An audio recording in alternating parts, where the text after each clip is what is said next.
मंडल के मेरे सभी साथी,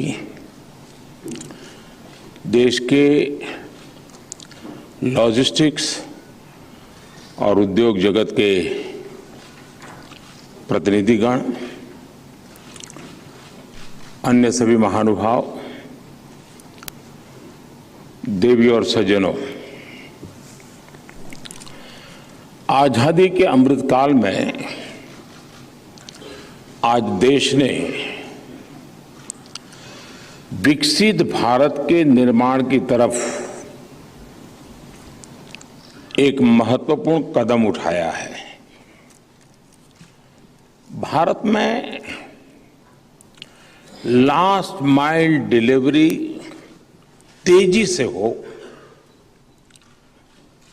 ट्रांसपोर्ट से जुड़ी चुनौतियां समाप्त हो, हमारे मैन्युफैक्चरर्स का, हमारे उद्योगों का समय और पैसा दोनों बचे, उसी प्रकार से हमारा जो एग्रो प्रोडक्ट है, विलंब के कारण उसकी जो बर्बादी होती है, उससे हम कैसे मुक्ति प्राप्त करें, इन सारे विषयों का समाधान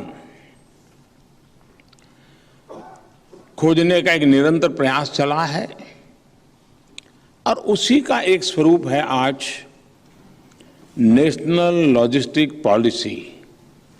और मुझे पक्का विश्वास है कि हमारी इन सारी व्यवस्थाओं में सुधार के लिए और इस क्षेत्र में काम करने वाली सरकार की अलग अलग इकाइयों में के बीच में भी एक समन्वय स्थापित होगा, होलिस्टिक अप्रोच रहेगा और उसका परिणाम हम जो गति चाहते हैं उस गति को मिलेगा। और मेरा आप सबसे आग्रह है, मुझे यहाँ आने में जो 5-7 मिनट देर हुई उसका कारण था यहाँ एक छोटी सी प्रदर्शनी लगी है। समय अभाव से मैं बहुत बारीकी से तो देख नहीं पाया, लेकिन सरसरी नजर से मैं देख रहा था। मेरा आप सबसे आग्रह है कि समय निकाल करके 15-20 मिनट इसी कैंपस में है, जरूर देख करके जाइए किस प्रकार से टेक्नोलॉजी इस क्षेत्र में रोल कर रही है, स्पेस टेक्नोलॉजी का हम लोग कैसे उपयोग कर रहे हैं, और एक साथ सारी चीजों को देखेंगे तो आप इस क्षेत्र में होंगे तो भी शायद आपको बहुत सी नई चीजें प्राप्त होगी। आज हम दुनिया की 5वीं बड़ी अर्थव्यवस्था है। क्यों, आपको खुशी नहीं है?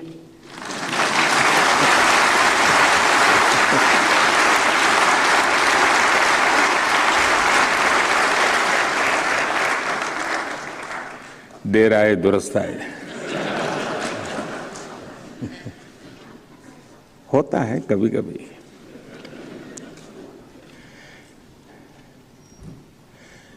क्योंकि चारों तरफ इतनी नेगेटिविटी का भरमार होता है कि उसमें कभी कभी अच्छाइयों को ढूंढने में बड़ा टाइम लगता है। और देश बदल रहा है जी। एक समय था हम कबूतर उड़ा छोड़ते थे, आज चिता छोड़ते हैं।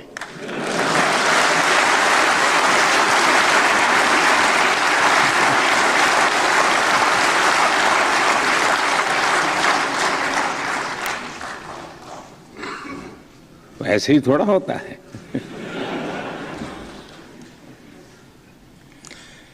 लेकिन आज प्रातः चीता छोड़ना और शाम को लॉजिस्टिक पॉलिसी का कोई मेल तो है ही जी। क्योंकि हम भी चाहते हैं कि लगेज एक जगह से दूसरी जगह पर चीते की स्पीड से जाए।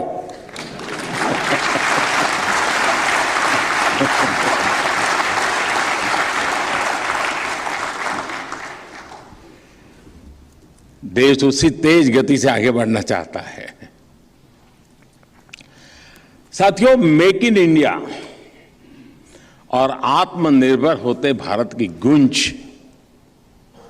सिर्फ भारत में नहीं, बाहर भी सुनाई देती है।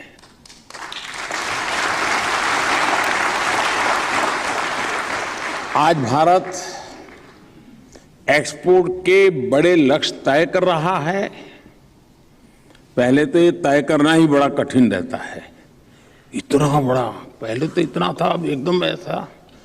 लेकिन एक बार तय हो जाए तो देश कर भी देता है। उन लक्ष्यों को पूरा कर रहा है देश। आज भारत के सेक्टर का सामर्थ्य एक प्रकार से भारत मैन्युफैक्चरिंग हब के रूप में उभर रहा है।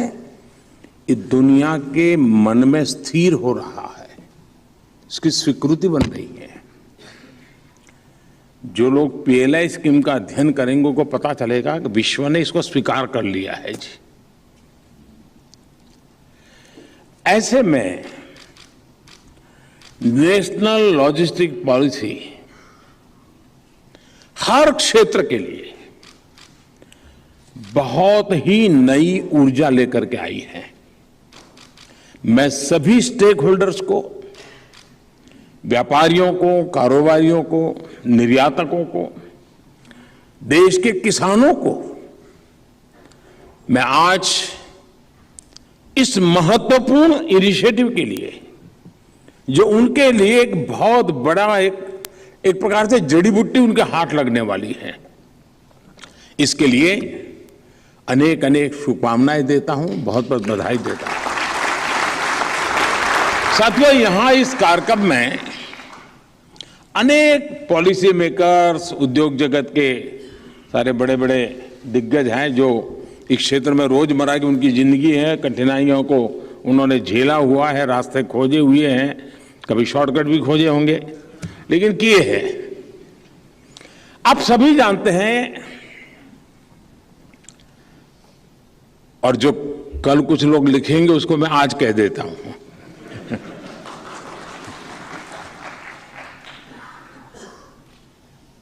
पॉलिसी अपने आप में परिणाम नहीं होती है, पॉलिसी प्रारंभ होती है। और policy plus performance is equal to progress.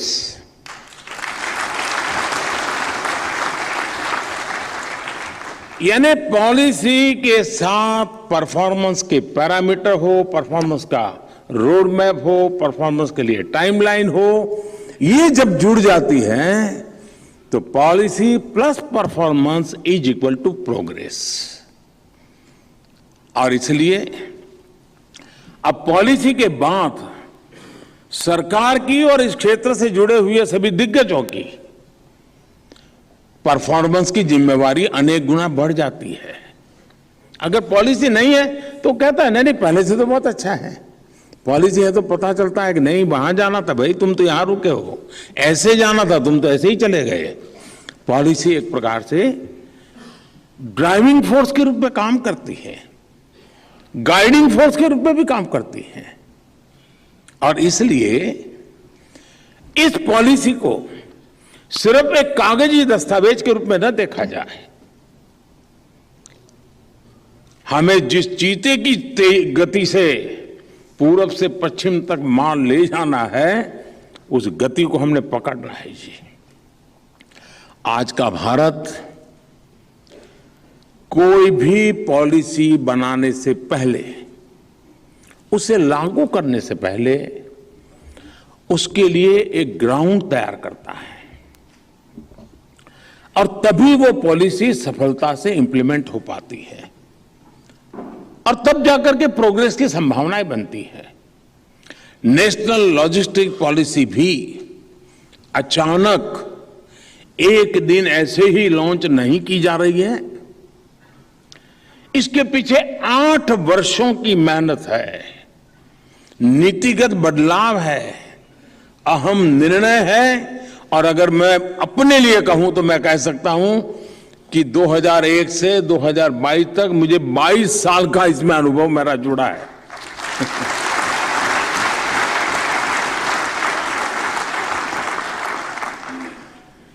Logistic connectivity को सुधारने के लिए, सिस्टमैटिक इंफ्रास्ट्रक्चर डेवलपमेंट के लिए हमने सागरमाला, भारतमाला जैसी योजनाएं शुरू की, लागू की। डेडिकेटेड फ्रेट कॉरिडोर, उस काम में अभूतपूर्व तेजी लाने का हमने प्रयास किया है। आज भारतीय पोर्ट्स की टोटल कैपेसिटी में काफी वृद्धि हुई है। कंटेनर वेसल का औसत टर्न अराउंड 44 आवर्स, 44 घंटे से अब वो घट करके 26 घंटे पर आया गया है। वाटरवेज के जरिए हम इको फ्रेंडली और कॉस्ट इफेक्टिव ट्रांसपोर्टेशन कर पाए, इसके लिए देश में अनेकों नए वाटरवेज भी बनाए जा रहे हैं।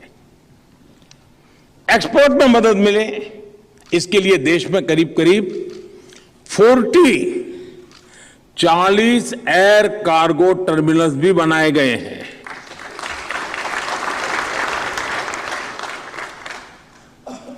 एयरपोर्ट्स पर कोल्ड स्टोरेज फैसिलिटी मुहैया कराई गई है। देश भर में 35 मल्टी मॉडल लॉजिस्टिक हब भी बनाए जा रहे हैं। आप सभी ने देखा है कि कोरोना संकट के समय में देश ने किसान रेल और किसान उड़ान का भी प्रयोग शुरू किया। देश के दूर दराज के क्षेत्रों से कृषि उपज को मुख्य बाजारों तक पहुंचाने में इन्होंने बहुत मदद की। कृषि उड़ान ने किसानों की उपज को विदेशों तक पहुंचाया। आज देश के करीब करीब 60 एयरपोर्ट्स वहां से कृषि उड़ान की सुविधा उपलब्ध है। मुझे पक्का विश्वास है, मेरा भाषण सुनने के बाद कुछ हमारे पत्रकार मित्र मुझे फोन करेंगे कि ये तो हमें मालूम ही नहीं था।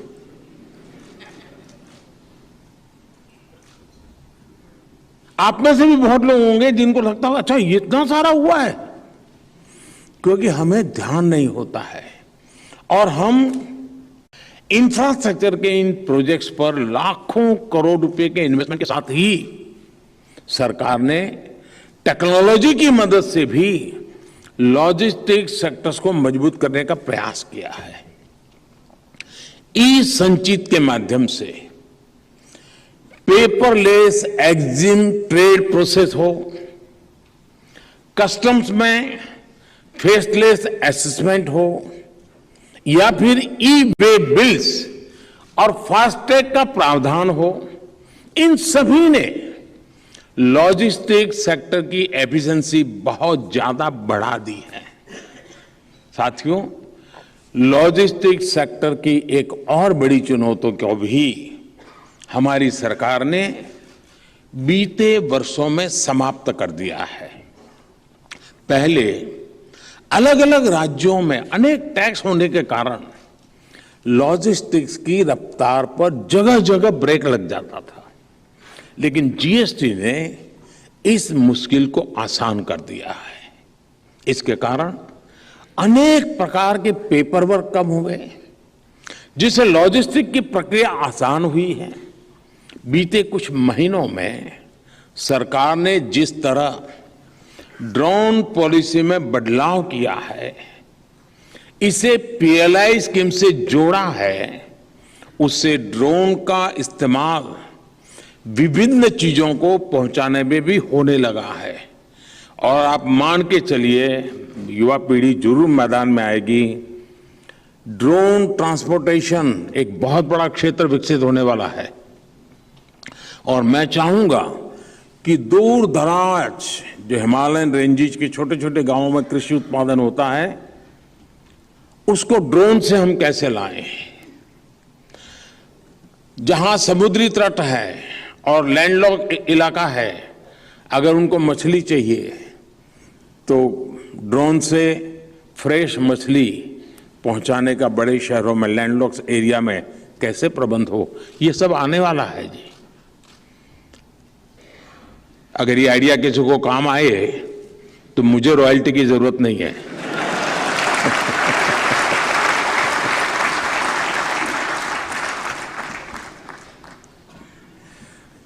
साथियों, मैं इसलिए इन सारी बातों को कहता हूं, खास करके टफ टेरेन वाले इलाकों में, पहाड़ी इलाकों में ड्रोन दवाइयां ले जाने में, वैक्सीन ले जाने में हमें पिछले दिनों बहुत मदद पहुंचाई है। हम उसका प्रयोग कर चुके हैं। आने वाले समय में मैंने जैसे कहा, ड्रोन का ट्रांसपोर्ट सेक्टर में ज्यादा से ज्यादा इस्तेमाल लॉजिस्टिक्स सेक्टर को वो बहुत मददगार होने वाला है। और हमने बड़ी प्रोग्रेसिव पॉलिसी ऑलरेडी हमने आपके सामने रख दी है। साथियों, एक के बाद एक हुए इस तरह के रिफॉर्म्स के बाद ही देश में लॉजिस्टिक्स का एक मजबूत आधार बनाने के बाद ही इतना सारा हो चुका है। उसके बाद हम ये नेशनल लॉजिस्टिक पॉलिसी लेकर के आए हैं।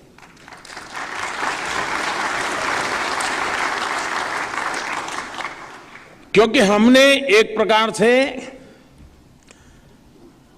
टेक ऑफ स्टेज पर लाकर के छोड़ा हुआ है। अब आप सब साथियों का इसलिए आवश्यकता है कि अब इतने सारे इनिशिएटिव, इतनी सारी व्यवस्थाएं विकसित हो चुकी हैं, लेकिन फिर भी टेक ऑफ के लिए हम सबको जुड़ना है और टेक ऑफ करके रहना है। अब यहां से लॉजिस्टिक्स सेक्टर में जो तेजी आएगी, मैं कल्पना पूरी कर सकता हूं दोस्तों। ये जो बदलाव है वो अभूतपूर्व परिणाम लाने वाला है। और अगर एक साल के बाद इसका इवोल्यूशन करेंगे तो आप स्वयं भी विश्वास करेंगे कि हां, हमने तो सोचा नहीं था, यहां से पहुंच गए। देखिए, 13-14% की लॉजिस्टिक कॉस्ट के लेवल को हमें जल्द से जल्द हम सब ने मिल करके उसको सिंगल डिजिट में लाने का लक्ष्य रखना ही चाहिए।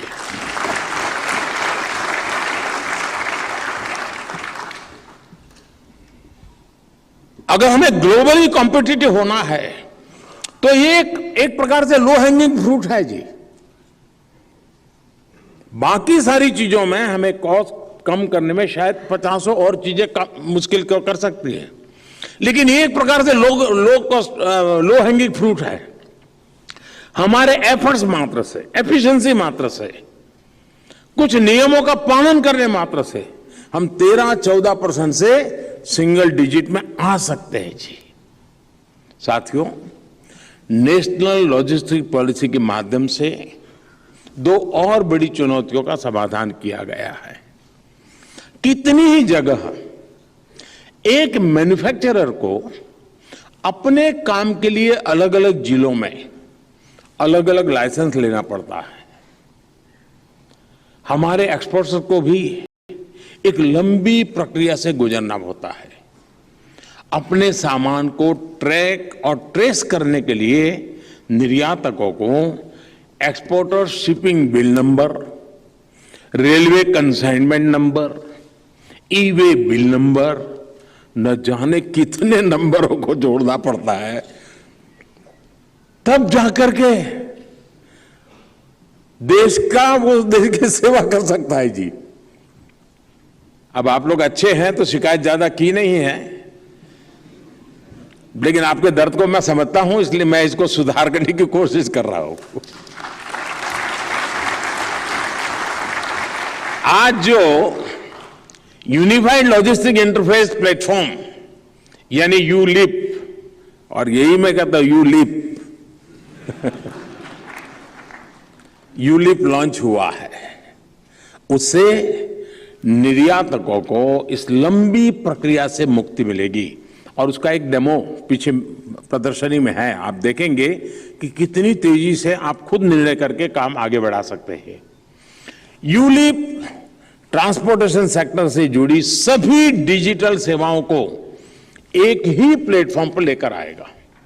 नेशनल लॉजिस्टिक पॉलिसी के तहत आज ease of logistic services, e logs नाम से भी एक डिजिटल प्लेटफॉर्म भी शुरू हुआ है। इस पोर्टल के माध्यम से इंडस्ट्री एसोसिएशंस ऐसे किसी भी मामले को जिससे उनके ऑपरेशंस और परफॉर्मेंस में समस्या आ रही है, उसे सीधे सरकारी एजेंसी के साथ उठा सकती हैं। यानी बहुत ही ट्रांसपेरेंट वे में विदाउट एनी हर्डल सरकार के दरवाजे तक खट आपको पहुंचाने की व्यवस्था बन गई है। ऐसे मामलों को तेजी से समाधान हो, इसके लिए भी पूरी व्यवस्था बनाई गई है।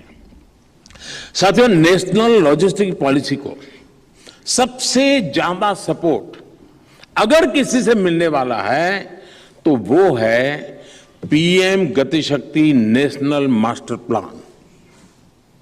मुझे खुशी है कि आज देश के सभी राज्य और केंद्र शासित हमारी इकाइयां सबके सब इससे जुड़ चुके हैं और लगभग सभी विभाग एक साथ काम करना शुरू कर चुके हैं। केंद्र और राज्य सरकारों के अलग अलग इंफ्रास्ट्रक्चर प्रोजेक्ट से जुड़ी जानकारियां, उसका एक बहुत बड़ा डेटाबेस तैयार हो चुका है। आपको ये जानकर के हैरानी होगी साथियों कि आज केंद्र और राज्य सरकारों से करीब करीब 1500 लेयर्स यानी 1500 लेयर्स की मैं डेटा पीएम गति शक्ति पोर्टल पर आ रहा है।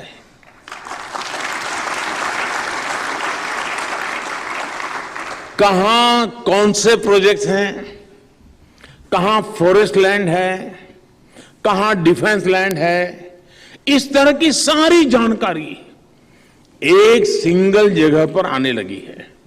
इससे इंफ्रा प्रोजेक्ट्स की प्लानिंग बेहतर हुई है, क्लियरेंसेस तेज हुई है और जो बाद में समस्याएं ध्यान में आती थी उसका समस्याओं का समाधान कागज पर ही पहले से पक्का हो जाता है।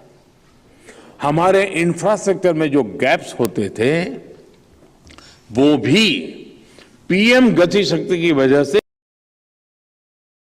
तेजी से दूर हो रहे हैं।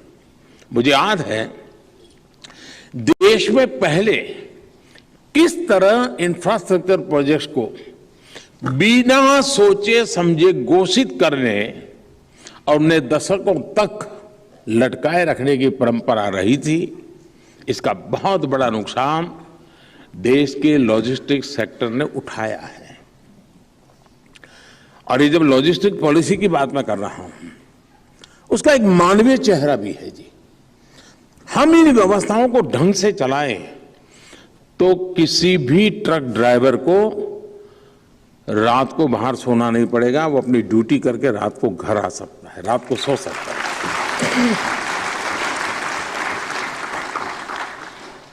ये सारा प्लानिंग व्यवस्था सब आसानी से की जा सकती है और ये कितनी बड़ी सेवा होगी। मेरा कहने का तात्पर्य है कि ये पॉलिसी अपने आप में देश के सोचने के पूरे तरीके को बदलने का सामर्थ्य रखती है। साथियों, गति शक्ति और नेशनल लॉजिस्टिक पॉलिसी मिलकर अब देश को एक नई कार्य संस्कृति की तरफ ले जा रहे हैं। हाल ही में स्वीकृत गति शक्ति विश्वविद्यालय, यानी हमने इसके साथ साथ ह्यूमन रिसोर्स डेवलपमेंट का काम भी साथ साथ किया है। पॉलिसी तो अब आज लड़ा रहे हैं। गति शक्ति विश्वविद्यालय से, यूनिवर्सिटी से जो टैलेंट निकलेगा उससे भी इसे बहुत बड़ी मदद मिलने वाली है। साथियों, भारत में हो रहे इन प्रयासों के बीच हमें यह भी समझना जरूरी है कि आज दुनिया का भारत के प्रति दृष्टिकोण बदल रहा है। आज दुनिया भारत का बहुत सकारात्मक मूल्यांकन कर रही है।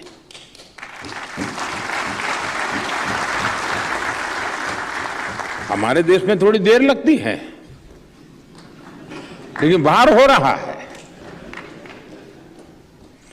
भारत से दुनिया बहुत उम्मीदें लगाए बैठी है और आप में से जिनका संबंध आता होगा, आप भी अनुभव करते होंगे। दुनिया के बड़े बड़े एक्सपर्ट कह रहे हैं कि भारत आज डोमेस्टिक सुपर पावर के तौर पर उभर रहा है। एक्सपर्ट्स और democratic super power. Experts Bharat के एक्स्ट्रा ऑर्डिनरी टैलेंट इकोसिस्टम से बहुत प्रभावित हैं। एक्सपर्ट्स भारत की डिटर्मिनेशन और प्रोग्रेस की प्रशंसा कर रहे हैं और ये महज संयोग नहीं है। भारत और भारत की अर्थव्यवस्था ने वैश्विक संकट के बीच जिस तरह का रेजिलियंस दिखाया है, उसने विश्व को नए भरोसे से भर दिया है। बीते वर्षों में भारत ने जो रिफॉर्म किए हैं, जो पॉलिसी है, वो वाकई अभूतपूर्व है और इसलिए दुनिया का भारत के प्रति विश्वास बढ़ा है और निरंतर बढ़ता जा रहा है। हमें दुनिया के इस भरोसे पर पूरी तरह खरा उतरना है। यह हमारी जिम्मेदारी है, हम सभी का दायित्व है और ऐसा अवसर खोना हमारे लिए कभी भी लाभकर्ता नहीं होगा। आज लॉन्च हुई नेशनल लॉजिस्टिक पॉलिसी, मुझे पक्का विश्वास है देश के जीवन के हर क्षेत्र में एक नई गति लाने में मदद करने वाली है। साथियों, विकसित बनने का संकल्प लेकर चल रहे भारत को आप में से कोई ऐसा नहीं होगा जो ये नहीं चाहता होगा कि हमारा देश एक डेवलप कंट्री बने। कोई नहीं होगा जी। समस्या यही होती है, चलो यार कोई करेगा। मुझे यही बदल लाना है, हमें मिलकर के करना है।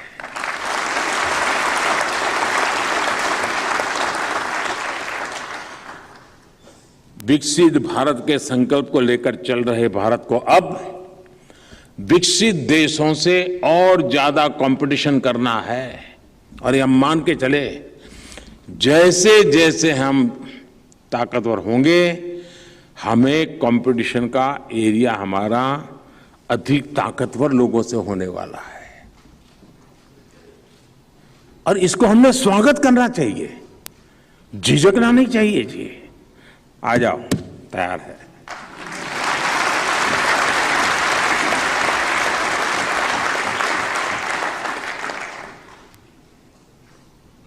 और इसलिए मुझे लगता है कि हमारी हर प्रोडक्ट, हमारे हर इनिशिएटिव, हमारी प्रोसेस बहुत ही कॉम्पिटिटिव भी होनी चाहिए। सर्विस सेक्टर हो, मैन्युफैक्चरिंग सेक्टर हो, ऑटोमोबाइल हो, इलेक्ट्रॉनिक्स हो, हमें हर सेक्टर में बड़े लक्ष्य बनाने हैं और उन्हें प्राप्त भी करना है। आज भारत में बने प्रोडक्ट्स को लेकर दुनिया का आकर्षण वो सिर्फ हमारी पीठ थपाने के लिए सीमित नहीं रहना चाहिए, हमने विश्व के बाजार को कब्जा करने की दिशा में सोचना चाहिए। दोस्तों, भारत के एग्रीकल्चर प्रोडक्ट्स हो, भारत के मोबाइल हो या फिर भारत की ब्रह्मोस मिसाइल, दुनिया में आज इनकी चर्चा है। कोरोना काल में भारत में बनी वैक्सीन और दवाइयों ने दुनिया के लाखों लोगों की जान बचाने में मदद की।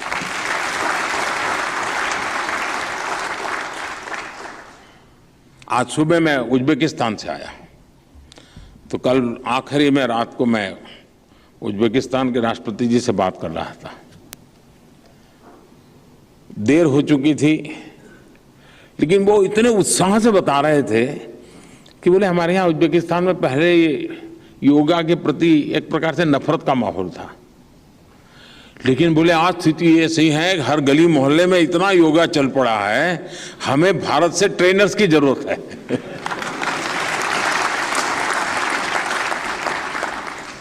मेरा कहने का तात्पर्य यह है कि दुनिया का भारत की तरफ देखने का, सोचने का नजरिया बहुत तेजी से बदल रहा है दोस्तों। भारत में बने प्रोडक्ट्स दुनिया के बाजार में छाएं, इसके लिए देश में सपोर्ट सिस्टम का मजबूत होना बहुत जरूरी है। नेशनल लॉजिस्टिक पॉलिसी हमें इस सपोर्ट सिस्टम को आधुनिक बनाने में बहुत मदद करेगी। और साथियों, आप सभी जानते हैं कि जब देश का एक्सपोर्ट बढ़ता है, देश में लॉजिस्टिक्स से जुड़ी मुश्किलें कम होती हैं, तो उसका बड़ा लाभ हमारे छोटे उद्योगों को और उनमें काम करने वाले लोगों को भी होता है। लॉजिस्टिक्स सेक्टर की मजबूती सामान्य मानवीय का जीवन ही आसान नहीं, बल्कि श्रम और श्रमिकों का सम्मान बढ़ाने में भी मदद करेगी। साथियों, अब भारत के लॉजिस्टिक्स सेक्टर से उलझनें समाप्त होगी, उम्मीदें बढ़ेगी। ये सेक्टर अब देश की सफलता को नई ऊंचाई पर पहुंचाएगा। नेशनल लॉजिस्टिक पॉलिसी में इंफ्रास्ट्रक्चर के विकास की, कारोबार के विस्तार की और रोजगार के अवसर बढ़ाने की अपार संभावनाएं हैं। हमें इन संभावनाओं को मिलकर साकार करना है।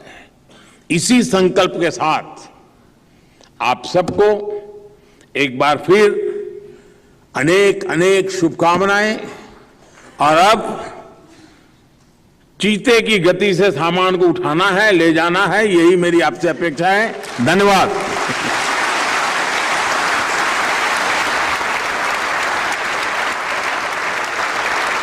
बहुत बहुत धन्यवाद माननीय प्रधानमंत्री जी, आपके उत्प्रेरक उद्बोधन के लिए हृदय से आभार। माननीय प्रधानमंत्री जी का ससम्मान साधुवाद।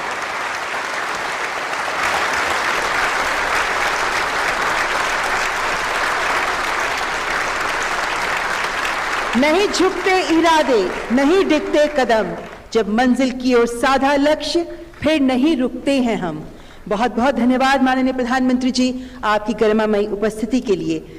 उम्मीद करते हैं कि विकसित राष्ट्र का सपना, जो अब हर भारतीय का सपना है, सबका साथ, सबका विकास और सबके प्रयास से इन लक्ष्यों को हासिल करेगा हमारा भारत। माननीय प्रधानमंत्री जी का हृदय से आभार। और इसी के साथ ये कार्यक्रम यहीं समाप्त होता है, लेकिन आप सबसे अनुरोध है कि और दृढ़ आत्मविश्वास के साथ बदल रहा है और एक आधुनिक और विकसित देश का निर्माण हो रहा है। आपका जीवन हमें सही मायने में सेवा भाव और सामाजिक उत्थान की प्रेरणा देता है। Sir, you are truly a compassionate leader with a vision, a decisive leader on ambition। आज मैं एक कृतज्ञ राष्ट्र की ओर से आपकी दीर्घायु और अच्छे स्वास्थ्य के लिए ईश्वर से प्रार्थना करता हूं। माननीय प्रधानमंत्री जी, आपका, माननीय मंत्रीगण, उपस्थित महानुभाव का नेशनल लॉजिस्टिक्स पॉलिसी के शुभारंभ पर मैं हृदय से स्वागत करता हूं। लॉजिस्टिक्स अर्थव्यवस्था की जीवन रेखा है। National logistics policy logistics sector को नई दिशा और नए आयाम तक पहुंचाने का काम करेगी। कोविड-19 ने हमारे लॉजिस्टिक्स सेक्टर की ताकत को विश्व के सामने रखा, चाहे खाद्यान्न